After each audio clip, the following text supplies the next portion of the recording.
Hello and welcome back to English Today, and this is DVD 5 and the first DVD of the elementary level. And in this DVD you will see 3 more episodes of our story, That's Life, followed by our special TV programs. You'll see our travel expert in the discussion around the world, followed by a discussion about the differences between generations. Then, in the grammar section, we will study the verb have and have got, and also the past tense of the verb to be. We will also learn to give instructions and directions using the imperative. Okay, so enjoy your studying and have fun.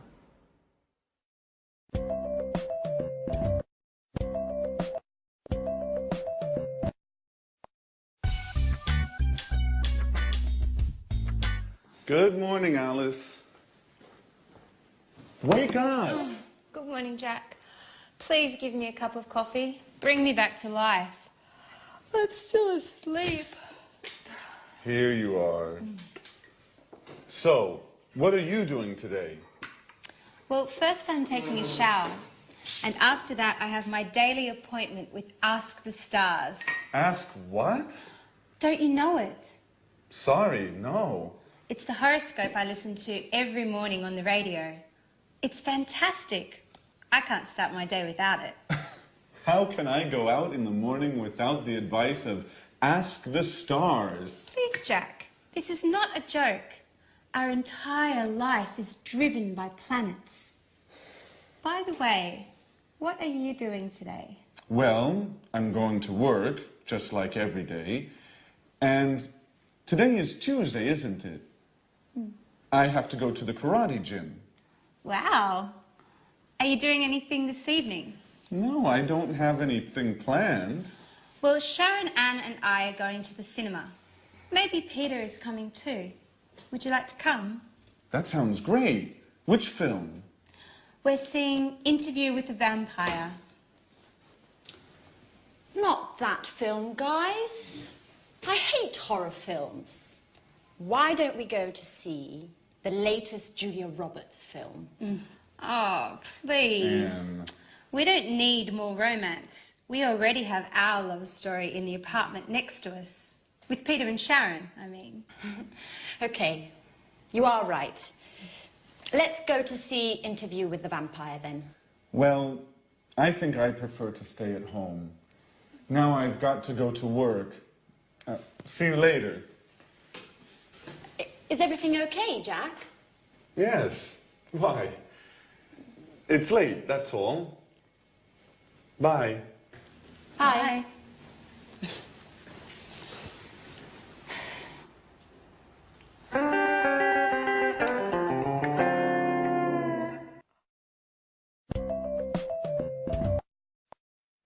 Hello and welcome back to English Today, your live TV program where you can learn the English language. And in this lesson, we're going to look at the verb have. Now, the verb have, you think, well, that's easy. It's not true. It's actually quite complicated because there are 2 ways of using the verb have in English. I can say, I have a scooter, or I've got a scooter. Well, in this lesson, we'll look at the first way, I have a scooter. Now, in our last episode, do you remember that Alice said, I have my daily appointment with Ask the Stars. You know, she believes in the stars. I have my daily appointment. Just simply the verb have. Now, I want to give you a little test before we move on. If I say, I have a scooter, how would you ask me the question about that? A scooter? How would you do it? Have you a scooter? No, that's not possible. Something missing, like an auxiliary. That's it. Do you have a scooter? Now, this is a typical mistake. People often think that have you a scooter is a question. but the verb have needs an auxiliary. Do you have a scooter? Okay? Listen to this. He has a scooter. He has, Mr. Snake, a scooter. What's the question? Careful. What's the question? Has he... No. Does he have a scooter? Yes, that's it. So you need the auxiliary. Does he have a scooter? Fantastic. Let's look at the screen and check on that. So, the verb have. I have blue eyes. You have a new car. She has, third person, psst, Mr. Snake, S. Look at the spelling, H-A-S. She has a cat. He has a dog. It has 4 doors. We have a garden. You have a course, an English course. They have 3 children. Now the negative. I don't have blue eyes. You don't have a new car. She doesn't, look at the pronunciation, she doesn't have a cat. He doesn't have a dog. It doesn't have 4 doors. We don't have a garden. You don't have a course. They don't have 3 children. Okay? The question, do I have blue eyes? Do you have a new car? Does she have a cat? Does he have a dog? Does it have 4 doors? Do we have a garden? Do you have a course? And do they have 3 children? Okay, so that's the verb have. Don't forget the auxiliaries do and does. Now, another interesting thing about the verb have is that often we use it in special expressions which make up verbs with particular meanings. And in other languages, in these situations, you hear make. Let me show you. We say to have breakfast, breakfast in the morning, to have lunch, 1 o'clock, and to have supper. So to have breakfast, to have lunch, to have dinner.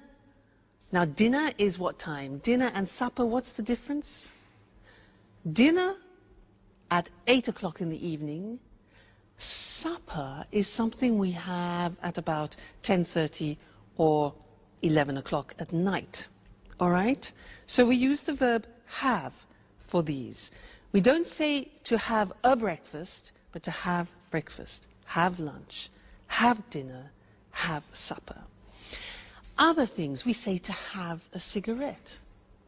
We say to have a cup of coffee, to have a drink of any sort. We also say to have a shower in the morning, you know, psst, to have a shower. In other languages, they use make a shower or make a bath, for example. But in English, we say to have a shower, to have a bath in the bathroom. We also say to have a rest. We say to have a party. Did you have a good party? We say to have fun, which means to have a good time. Okay? So these are very common expressions which we always use with the verb have. Have breakfast, have lunch, have dinner. Okay. Now, when we go back and listen to our friends, they will introduce the other form, have got. And then afterwards, I'll tell you all about it. All right? So see you then.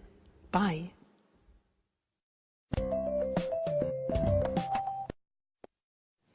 Fly me to the moon. Let me. Have you got a moment, Peter? I've got a problem with my computer. I don't know very much about computers. And I'm going out. They're waiting for me at the theater. Always busy, huh?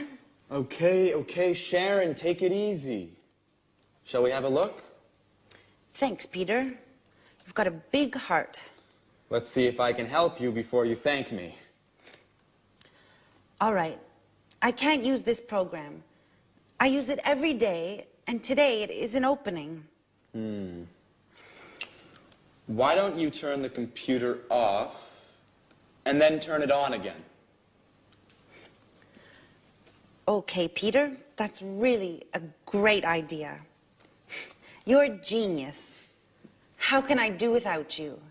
I know, my dear. What are you working on? I'm writing my curriculum because I would like to find a new job. Listen, Peter, I don't know how to write it. Can you help me, please? I'm sorry, Sharon. I'm in a hurry. I have no time. I'm late. They're waiting for me.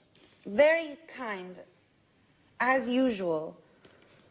Listen, Peter, Anne, Alice, and I are going to the cinema this evening. Would you like to come? I'd like to, but I can't. I have to... Go to the theater. Yes, I know. You always have something else to do. Oh, come on, Sharon. What's the problem? Maybe you're jealous of my career. Oh, Peter, I'm just tired of always coming second.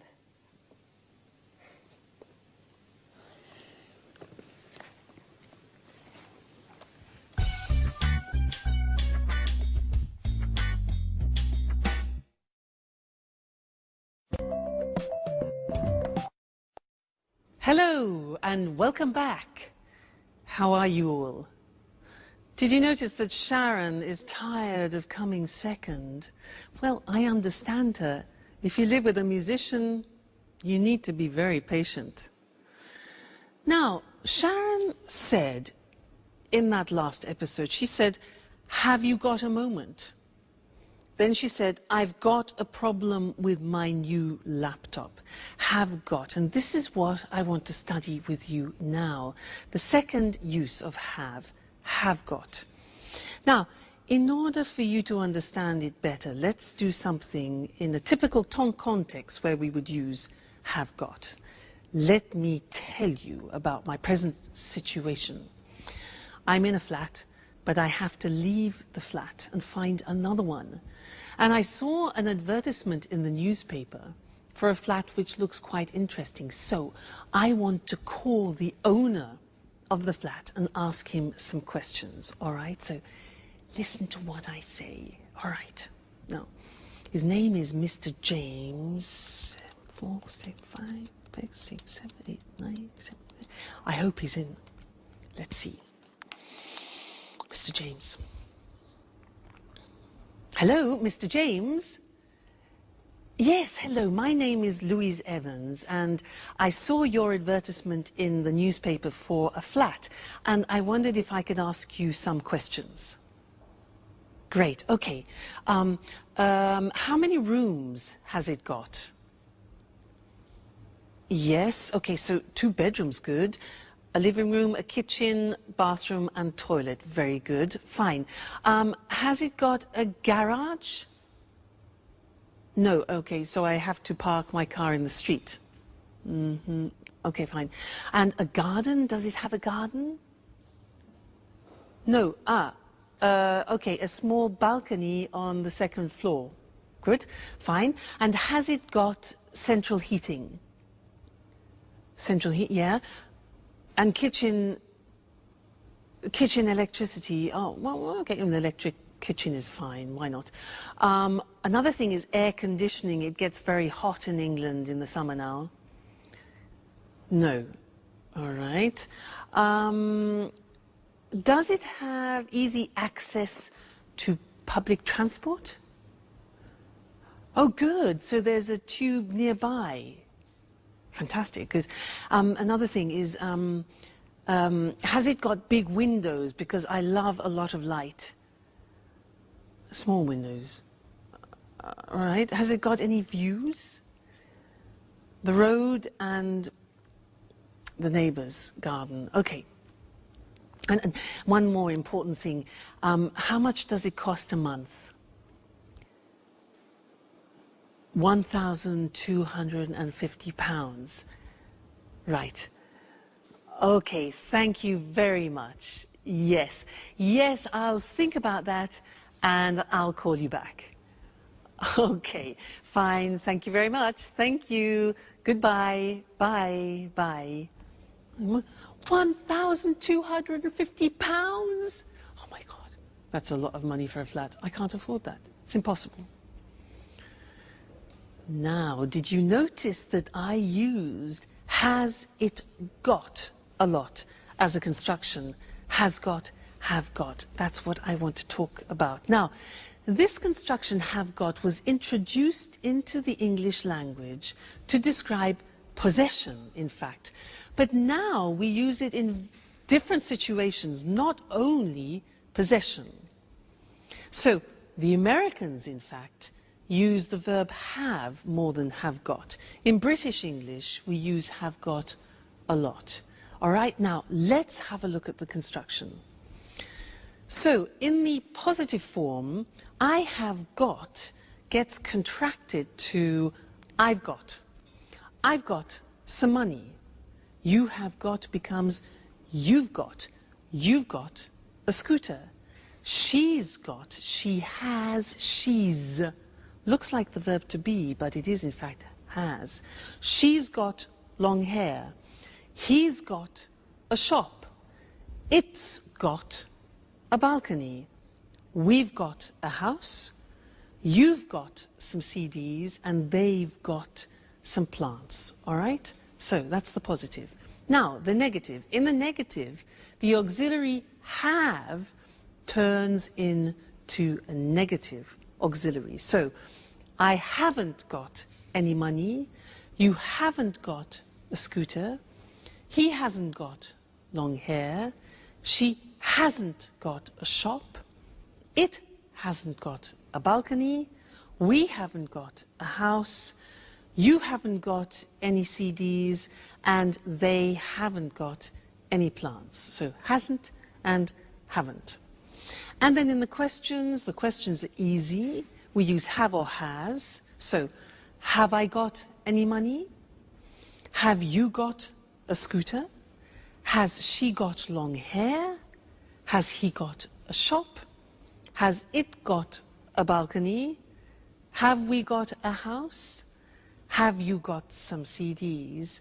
And have they got some plants? So it's not really difficult grammatically. You have to remember the auxiliary have and has, and then remember to put got. All right? Now, you'll come across this a lot, especially in subtitles in films. So watch out for it, and we'll keep practicing it.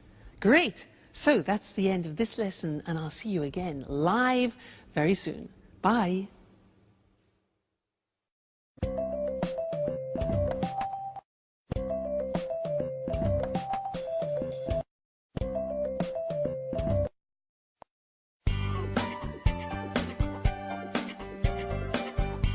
Hey, Anne. Housework, eh? Yeah, at last. Can I ask you a question? Sure. Ooh, how are you and Peter? We're fine, thanks. Listen, I want to go to that bookshop. Do you remember? Oh, yes. The one with lots of photography books. Yeah. And thriller books. Yeah. And with the red coffee tables and flowers on the windows. Yeah. And where you can sit down and drink a delicious hot chocolate. Yes, Anne. That's the one. The London Reader. It's a great place. Yes. How do I get there? Is it far? You can walk from here. It's about 10 minutes away. Great. Oh, okay. Let's see. Go out the front door and turn left. Easy enough. Go straight ahead, past the traffic lights. Right. Straight ahead, past the traffic lights. Turn right into June Lane. June Lane. Then follow June Lane to the end of the street and turn right into May Avenue. Just a moment. Turn left on May Avenue. No. turn right into May Avenue, and the bookshop is... Hi, Sharon. What are you girls talking about? I'm giving Sharon directions for the London Reader. So, turn right into May Avenue, and the bookshop is the second shop on the left, next to the butcher's. No, Anne. Sharon, the bookshop is on the right, past the museum and between a chemist and a bank. No, Jack. You are wrong. The bookshop is... Okay, guys, be quiet. Don't worry. I've got my map. Sharon, I can come with you, if you don't mind. Great. That's very kind of you, Jack. Jack, housework? Do you remember?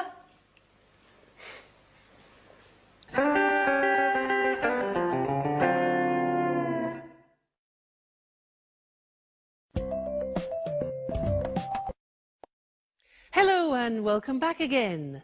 Now Anne's a bit jealous, isn't she? I mean, how can she attract Jack if she asks him to do the house cleaning? I mean, she's more like a mother than a lover, isn't she?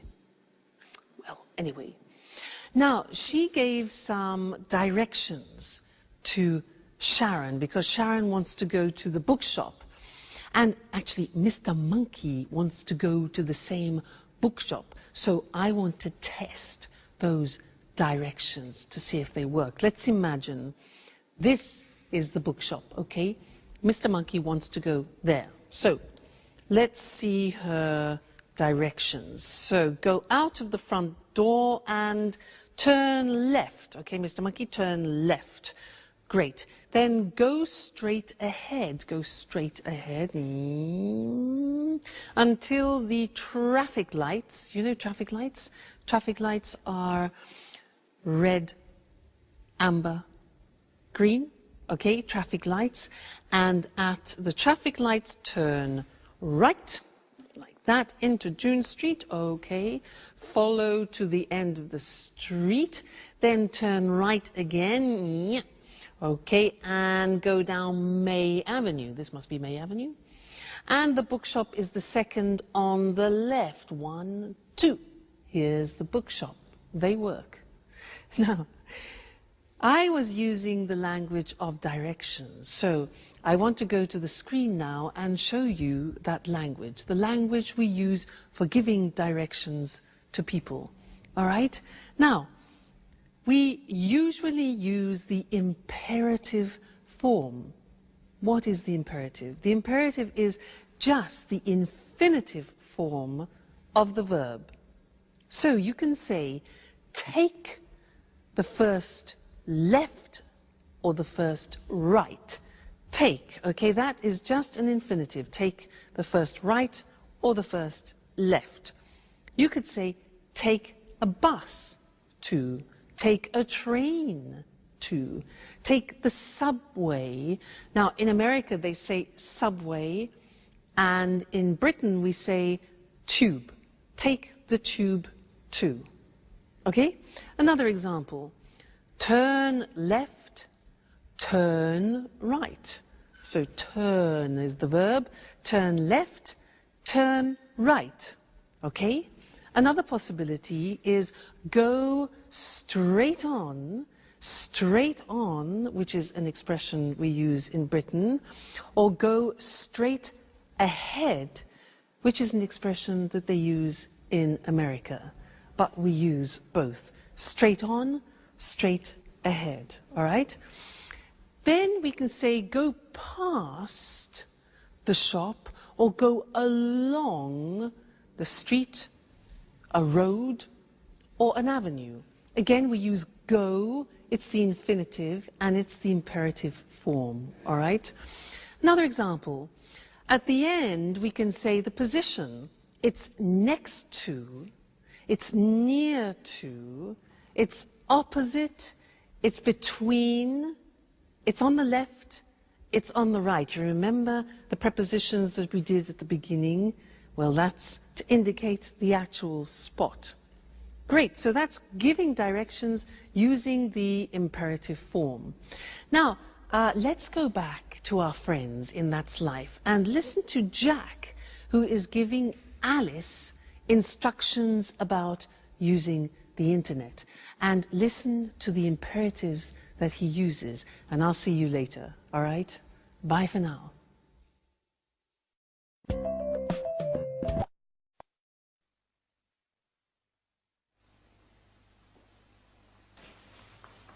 Hey, Alice.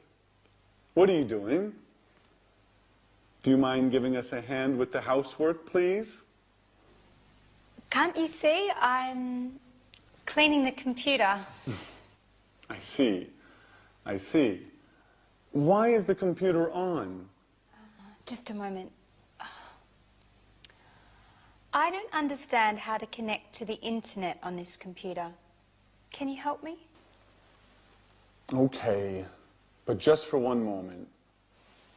Thanks, Jack.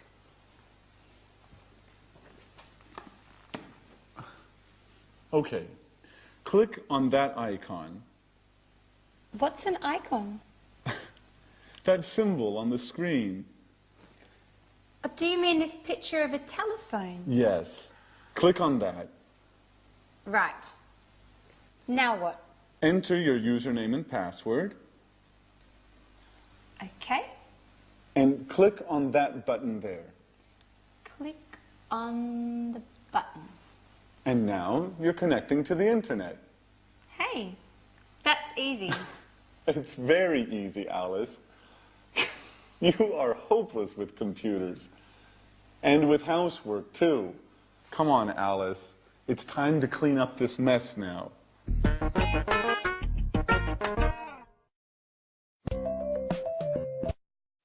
Hello again. Did you notice how Jack was giving Alice instructions to go on the internet? Well, I want to give you some instructions to do something at home. Now, in order to do that, you need one of these. What's this? Huh? A what? It's a napkin. A napkin.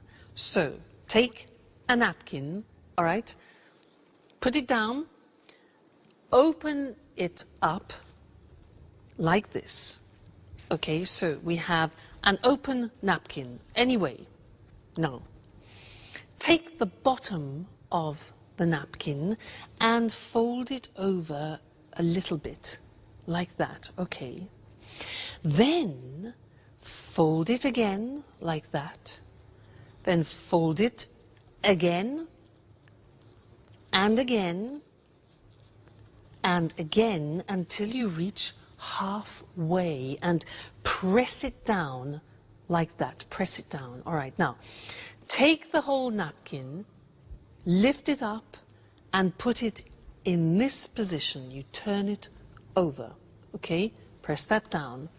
Now, take the bottom of the napkin and fold it in half over like this. Again, press it down well. Now, take this part of the napkin here on the right and fold it right down along the folds on the left. Press down. Then take all of it up like this and fold this bit over so you create a support like that. Then turn it around and bing! There you have something nice to decorate your table with. A romantic dinner, for example. All right? So, I gave you instructions in order to do that. And we're going to look at that on the screen. Because I used imperatives to give you the instructions, as I used for giving directions. All right? So, let's see. Let's use some other examples related to the computer and the internet. plug in the computer. Now you notice we use plug, which is the infinitive form, and we use it for both you, singular, and you, plural. So, plug in the computer, ding, switch it on, connect it to the internet, and bling, click on the internet icon. All right, so imperatives, they're all infinitive verbs. Now, the negative, if you want to use the negative of the imperative, we say do not, which is contracted as always in English, and we say don't click too many times, or don't press the exit button, or don't overload the desktop. Okay, so this is the negative imperative form. Very interesting, that. And don't forget to be here for your next lesson. All right? See you then. Bye.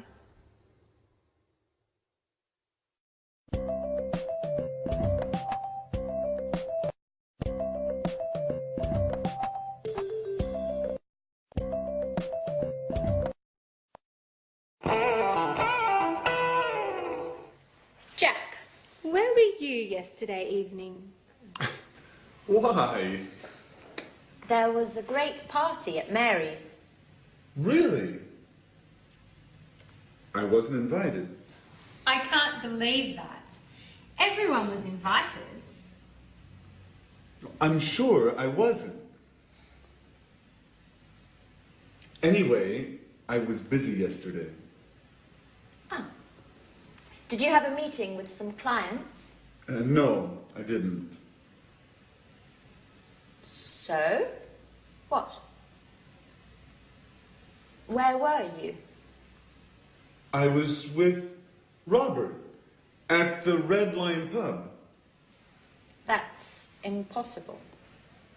Robert was at the party. Oops. I always get them mixed up. I was with Charles. Charles was at the party too. Come on, Jack. Who were you with? You are too curious, Alice.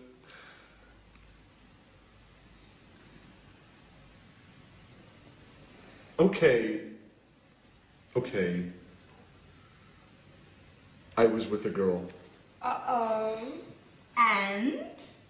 And what? Well, what's her name? Do we know her? How old is she? Stop, Alice, stop. It's none of your business. Okay, you don't want to tell us. That's okay. I like mystery. It makes life exciting. Well, let's change the subject. Peter, where were you yesterday evening? Why weren't you at the party? I was at the theater.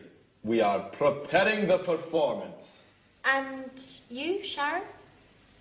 Where were you? Me? Where were you? I was at home watching a film on TV. Which one? The latest film starring Nicole Kidman. What's the name? Yes, Moulin Rouge. Really? That's strange. I remember. Here, look, it's on TV today. Really? Oh, they always show the same stuff on TV. Oh, don't get up. I'll get the door.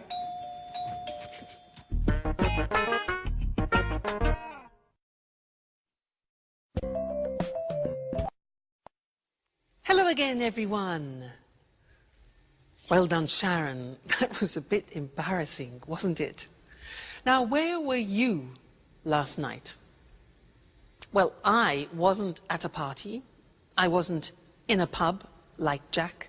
I wasn't at the theatre. I was at my first samba lesson, and it was great. Fantastic. You know, the music was really fantastic, really loud and exciting. And there were 30 people there. It was difficult to see the teachers. You can imagine, 2 teachers, 30 people. Excuse me. Anyway, as usual, there were too many women and not enough men, and that's typical. But the teachers were fantastic. They were really, really professional. One was Brazilian and the other was from Argentina. Yeah, Argentina. Great, really, really good. And in the first lesson, it was easy because we did some, basic steps. But it was really, really enjoyable. And I can't wait for the next lesson because that was so, so exciting. Can you samba? I bet you can. Now, in most of those sentences, I was using the verb to be in the past. And that's what I want to look at with you now. Let's look at the screen. To be in the past. When we talk about something specific in the past, let's look at the form.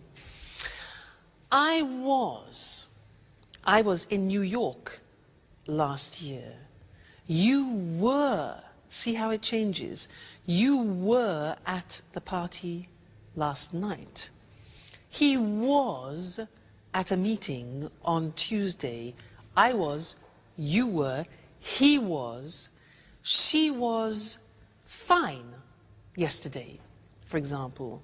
It was beautiful. We were at school on Monday. You were happy. And they were in London 2 weeks ago. So you see, I was, you were, he, she, it was, we were, you were, they were. Be careful about that. It's easy to make a mistake. Now, what about the negative form? Well, was becomes wasn't. Listen to the pronunciation. Wasn't, wasn't, okay? So, I wasn't on time this morning. You weren't here yesterday. He wasn't at the party last night. She wasn't very happy. And it wasn't difficult, okay? We weren't at work on Saturday. You weren't on time for work. And they weren't on holiday last month. So wasn't and weren't. Question form, listen to these. Where was I yesterday? Where were you last night? Where were you last night? Where was he last week? Was she at work yesterday? Was it an easy test? When were we there? What time were you at school yesterday? And how often were they in class? So, the verb to be in the past tense, I was, you were, he, she, it was, we were, you were, they were. Very important. You can't live without that verb to be in the past. All right? Great. Well, we will continue with the past in the next lesson. So, see you then. Bye.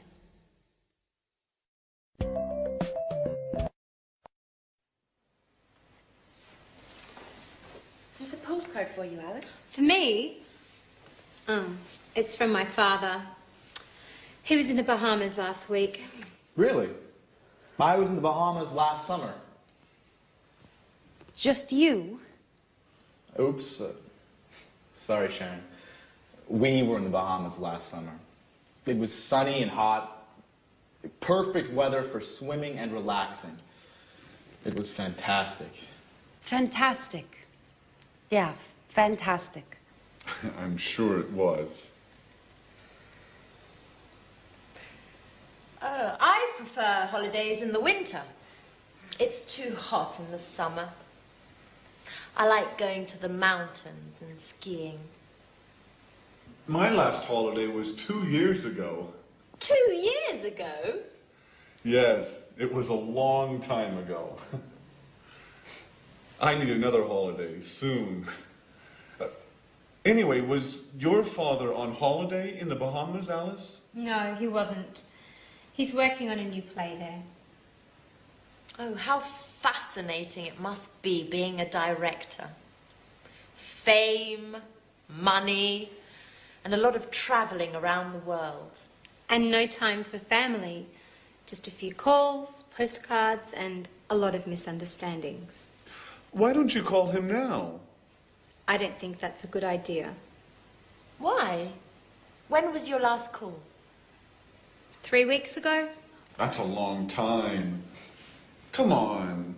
Alice, call him. I'm sure he'll be happy to hear from you. Well, maybe you're right. Okay, I'll call him. Thanks, Jack. For your advice, I mean.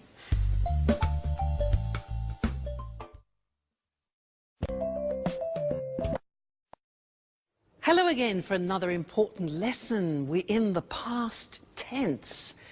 Now, I want to help you remember how to use the past tense. So I have another acronym. You know acronym? Look. Oil, way. Oil, way. Now, these letters represent the time words when you use the simple past tense. What do I mean by that? Well, this one, for example, let me give you an idea. This stands for yesterday, okay? Yesterday. Now, when you have yesterday in the sentence, you always use the simple past, okay? Now, do you know what the other words are? Let's have a look. An easy one could be this. Last. Last, do you know that?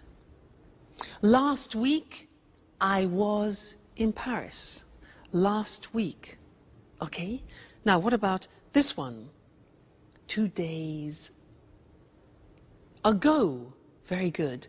So, 2 days ago, we were at the sea, for example. So, this is ago. We have last, yesterday, ago. This one? That's more difficult. Yeah, it is difficult. It's on in English, and we use it with days and dates. And in some languages, it doesn't exist. So we say on Monday, on the 7th of July, for example, on. This one here, in. Okay, when do we use that?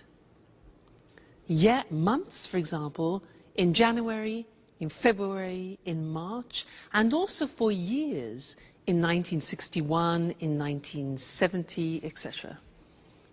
This one, when. Okay, with when we use the past tense. So, for example, when were you there? So, oil way, on, in, last, when, ago, yesterday. It's like a rhyme. On, in, last, when, ago, yesterday. You need to memorize those. We'll look at them on the screen now. But it's important for you to memorize them, to remember that when you're speaking, on, in, last, when, ago, yesterday help you to remember to use the simple past. So, to revise that, our acronym OIL WAY. On we use with days or specific dates. So, the party was on Friday, or he was in London on the 2nd of March. Okay, the date. Then in with a specific year or with months. So, for example, she was born in June in 1976. Next, last. Last with, for example, the previous week, last week or month or year. So the examples are, they were in Vienna last month. When. Now, when with a past time clause, sometimes in the question, sometimes in the middle of the phrase. So, I was very happy when I was a teenager. Okay, that's when. Then ago, for example, 2 days ago, 2 months ago, 3 years ago. We were at the meeting 3 weeks ago, right? And then the last one, easy, yesterday, with the previous day. So, I was at the cinema yesterday. All right, always, don't forget it, memorize it. On, in, last, when, ago, yesterday, always with the simple past. All right, that'll open up a world for you. Great. We will still do more about the simple past. It's an important tense. But the verb to be is often the one which people forget. So be very careful when you're speaking. All right? Great. Well, happy studying, and I'll see you again very soon. Bye.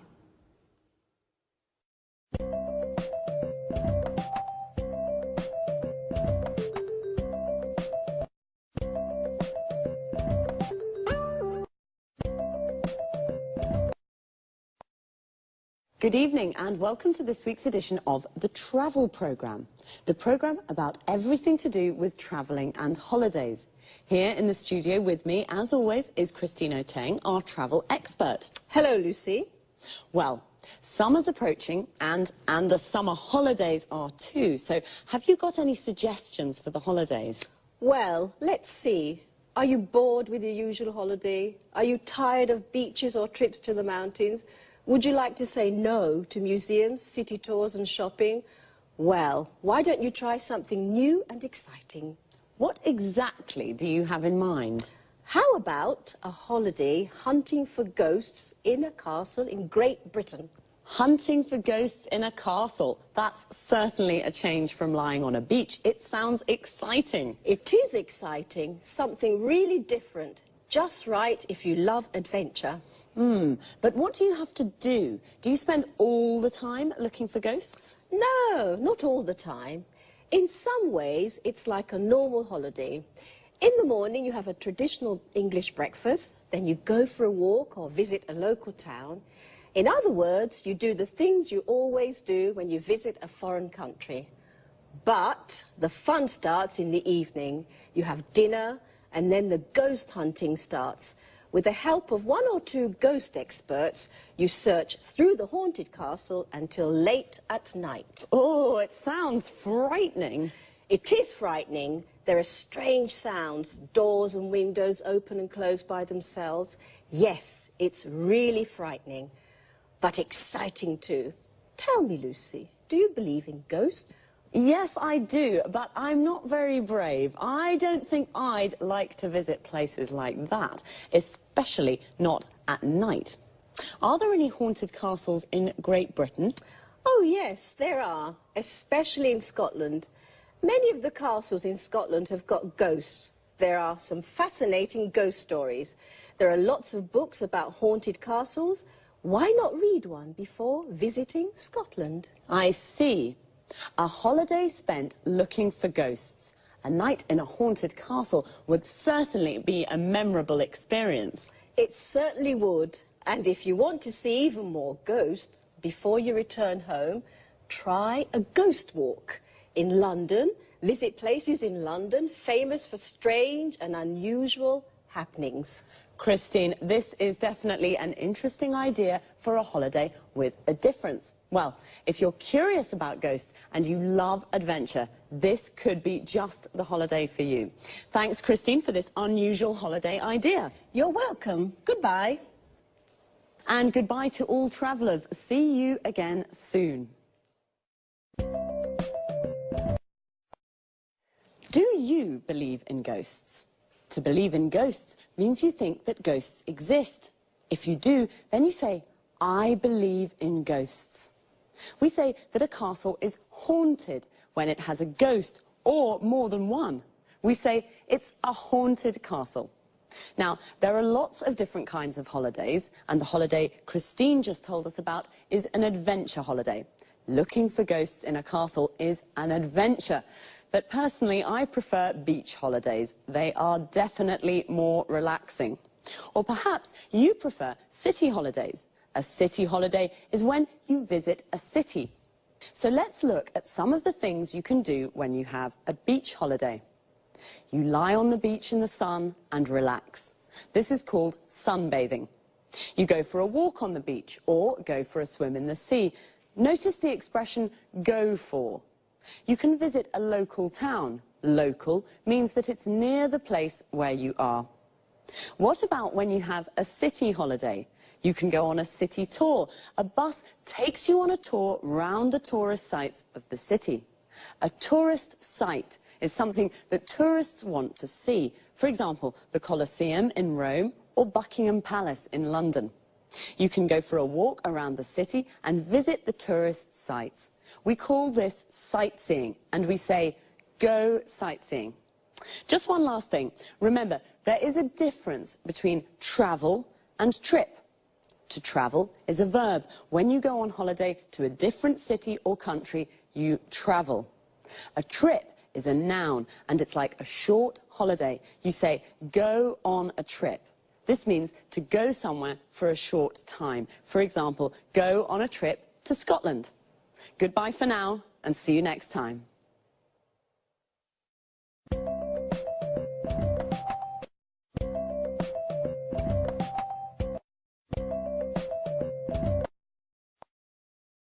Good evening, and welcome to this week's edition of Let's Talk, the Saturday debate with our commentators, Tom and Marie.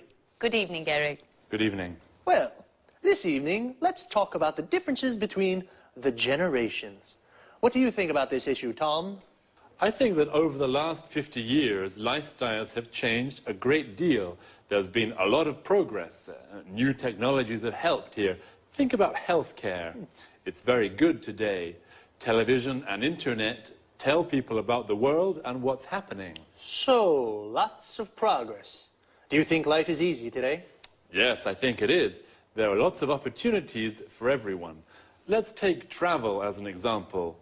In the past, it was impossible to travel a lot. Today, we can fly to lots of cities in Europe, and it's very cheap. I'm sorry, I don't agree with you, Tom. I mean, it's true that lots of things are easy now, but there are also lots of things to worry about, and there's lots of stress. In the past, life was simple. It was all about the family and family values. Do you think that people today are confused about how to live life? That's exactly what I mean. Today, people marry when they're 30 or 35. When my grandmother was young, it was usual to marry young and start a family. Well, things are different today. I mean, women work now. 50 years ago, only a minority of women worked. I think this is very important for female emancipation. I agree with you, Eric. Today, women are fulfilled. They play an important role in society. Yes, but it's not easy for women. They have less time for the family, the children, and the housekeeping. I'm not sure that my grandmother would agree. Life was hard for her. There weren't any washing machines, or dishwashers, or vacuum cleaners. She was the washing machine, the dishwasher, and the vacuum cleaner. And after all that work, there was nothing to do. She stayed at home all the time. Today, people go out 3 or 4 times a week to the pub, to the cinema, or to the disco. My grandparents were always at home. Well, life is definitely different now. According to Tom, life was hard in the past. Now everything is easy. Marie doesn't agree.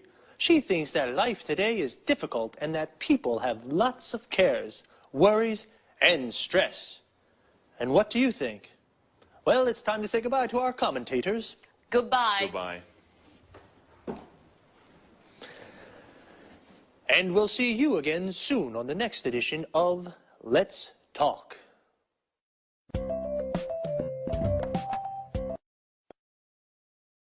Okay, first of all, let's have a look at the expressions we use to discuss our different ideas and opinions.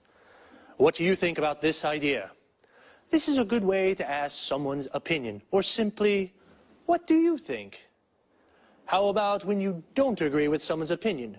You can say, I'm sorry, I don't agree with you. This is a polite way to say, I don't agree. If you do agree with someone, then you say, I agree with you.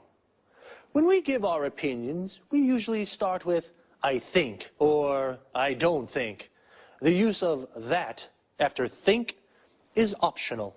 So we can say, I think it is important, or I think that it is important. Another useful expression is, I mean. And when we use it to explain our ideas better. Let me give you an example. Things are different today. I mean, women work now. So I say things are different, and then with I mean, I explain how they are different. What about the vocabulary we use to talk about the things that have changed in the last 50 years? Let's take healthcare.